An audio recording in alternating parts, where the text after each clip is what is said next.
అందరికీ నమస్కారం. ఈ కూటమి ప్రభుత్వం ఏర్పడినప్పటి నుంచి కూడా పెద్ద ఎత్తున దాడులు, అదే విధంగా బెదిరింపులు కూడా జరుగుతా ఉన్నాయి. ఇచ్చినటువంటి హామీలు నెరవేర్చండి అని అడిగితే అక్రమ దాడులు, అక్రమ అరెస్టులు. ఏవైతే హామీలు ఇచ్చారో యూత్‌కి సంబంధించి ప్రతి ఏటా జాబ్ క్యాలెండర్ అని చెప్పన్నారు. ఇంతవరకు జాబ్ క్యాలెండర్ పెట్టించిన పాపాన పోలే. అంతేకాదు, ఉద్యోగం ఇవ్వలేకపోతే ప్రతి నిరుద్యోగినికి కూడా రూ. 3,000 నిరుద్యోగ వృత్తి ఇస్తామని చెప్పారు.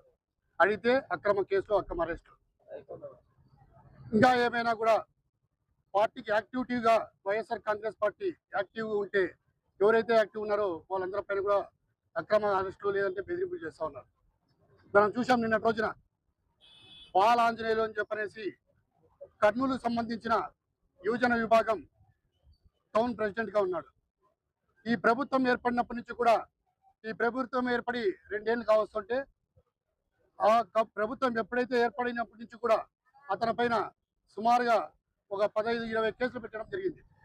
ఆ కేసులే కాకుండా అతను ఎక్కడ తిరిగినా పోలీసులు బెదిరియడం, అదేవిధంగా అతన్ని ఏదో రకంగా ఇబ్బంది పెట్టడం కూడా మనందరం చూస్తూ ఉన్నాం. నిన్నటి రోజున ఎవరైతే బాలాంజనేయులు ఉన్నాడో ఆయన ఒక ఫిజియోథెరపిస్ట్. ఎవరైతే బాలాంజనేయులు ఉన్నాడో వారి ఇంటికి పోలీసు వారు పోయి అతన్ని బెదిరిస్తుంటే, అతన్ని ఇబ్బంది పెడతా ఉంటే ఆ ఇబ్బందిని తట్టుకోలేక ఆయన ఆత్మహత్యకు పాల్పడడం అందరూ కూడా చూసాం, పేపర్లో కూడా చూసాం, అదేవిధంగా మీడియాలో కూడా చూసాం. ఈరోజు ఎవరైతే పోలీసులు ఉన్నారో వారి ఉద్యోగం వాళ్ళు చేయడం లే. మనం చూస్తూ ఉన్నాం. ఈ ప్రభుత్వం ఏర్పడినప్పటి నుంచి రాజకీయ నాయకులు ఒత్తాసు పలుకుతున్నారో తప్పించి ఎక్కడైతే ఒరిజినల్గా గంజాయి కాస్తున్నారో లేదంటే గంజాయి విక్రమిస్తున్నారో వాళ్ళందరి పైన కూడా చర్య తీసుకోకుండా ఎవరైతే రాజకీయ నాయకులు ఒత్తాసు పలుకుతూ వైఎస్ఆర్ కాంగ్రెస్ పార్టీ యాక్టివ్ ఉన్నారో ఆ కేసులు అక్రమంగా వారి పైన బరాయిస్తున్నారో తప్పించి పోలీసులు వారు నిజంగా ఎవరైతే విక్రమిస్తున్నారో వాళ్ళని పట్టుకునే పరిస్థితి కూడా కనపడటం లేదు. మేము ఒకటే చెప్తున్నాం పోలీసు వారికి, మీ డ్యూటీ మీరు సక్రమంగా చేయండి. రాజకీయ నాయకులు ఒత్తాసు పలుకుతూ మీరు డ్యూటీ చేస్తే ఏమన్నా తాత్కాలికంగా మేము ఇబ్బంది పడచ్చేమో కానీ వైఎస్ఆర్ కాంగ్రెస్ పార్టీ యువజన విభాగం పెద్ద ఎత్తున ఇవన్నీ కూడా ఎదుర్కొంటుంది. మాకు కూడా తెలుసు, మేము కూడా చదువుకున్నాం.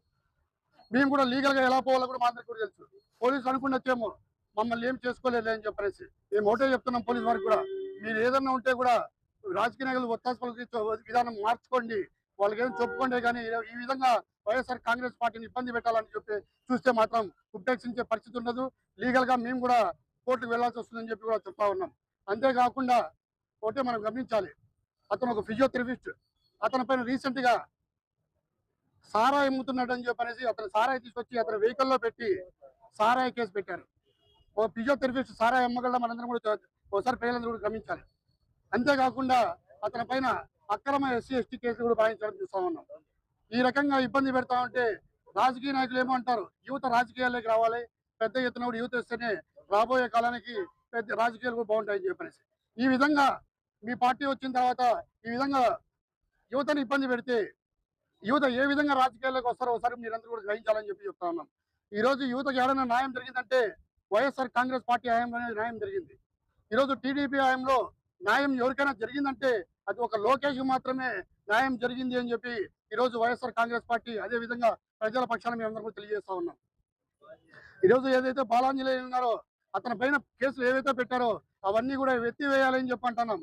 లేని పక్షాన పెద్ద ఎత్తున యువజన విభాగం వైఎస్ఆర్ కాంగ్రెస్ పార్టీ ఆధ్వర్యంలో పెద్ద ఎత్తున నిరసనలు తెలియజేస్తూ ఇంకా ఒకటే భరోసా చెప్తున్నాం, ఎవరైతే యువజన విభాగం నాయకులు ఉన్నారో ఇలాంటి ఆత్మహత్య చర్యలు పాల్పడొద్దని చెప్పి ప్రతి ఒక్కరిని కూడా రిక్వెస్ట్ చేస్తా ఉన్నాం. ఎందుకంటే పెద్ద ఎత్తున మన పార్టీ బలంగా ఉంది. మన నాయకుడు వైఎస్ జగన్మోహన్ రెడ్డి గారు యువతకు పెద్ద ఎత్తున హామీలు కూడా చెప్పారు. మీరు యువతని రాబోయే కాలంలో ఎమ్మెల్యేలు కూడా చేస్తారని చెప్పే పరిస్థితి ఈరోజు వైఎస్ఆర్ కాంగ్రెస్ పార్టీ నాయకులు చెప్పా ఉన్నారు. అదే విధంగా మరి ఎవరైతే యువజన విభాగం నాయకులు ఉన్నారో జిల్లా రాష్ట్ర అధ్యక్షులు ఉన్నారో జక్కంపూడి రాజా గారు మన అండగా ఉంటారు. అదే విధంగా వర్కింగ్ ప్రెసిడెంట్ అయినటువంటి బైరాటి సిద్ధార్థ రెడ్డి గారు నిత్యం కూడా మనతో టచ్ లో ఉండి మనందరూ కూడా పెద్ద ఎత్తున ఇలాంటి ఇబ్బందులు జరిగినప్పుడు ఆయన ముందుండి మన యూతనంతా బలోపేతం చేసి రాష్ట్ర వ్యాప్తంగా కూడా నిరసన కార్యక్రమాలు చేసే విధంగా ఆయన మనందరూ కూడా తెలియజేయడం చేస్తా ఉన్నాడు. మనందరూ కూడా చూస్తా ఉన్నాం. ఎవరు కూడా అధైర్యపడద్దండి, ప్రతి ఒక్కరు కూడా ధైర్యంగా ఉండాలని చెప్పి తెలియజేస్తూ రాబోయే కాలంలో యువత పెద్ద ఎత్తున కూడా పనిచేసి 2029లో జగన్మోహన్ రెడ్డి గారు ముఖ్యమంత్రి చేసుకున్నామని చెప్పి తెలియజేస్తూ టీడీపీ నాయకులు కూడా చెప్తా ఉన్నాం, మీరు సుఖానందం పొందొచ్చు కానీ రాబోయే కాలంలో తిరిగి 1-2 మీకు కూడా ఉంటాయని చెప్పి తెలియజేస్తా ఉన్నా. అందరికీ నమస్కారం. నా పేరు గురుదత్త, అనంతపురం నగరం యువజన విభాగం అధ్యక్షుడిని. ఈ రోజు ఈ నిరసన కార్యక్రమం ఎందుకు చేపట్టాల్సిందంటే, మొన్నటి రోజున కర్నూలు నగర యువజన విభాగం అధ్యక్షుడు బాలాంజనేయులు గారి మీద పెట్టిన అక్రమ కేసులకు ఆయన తట్టుకోలేక ఆత్మహత్య ప్రయత్నం చేశారు.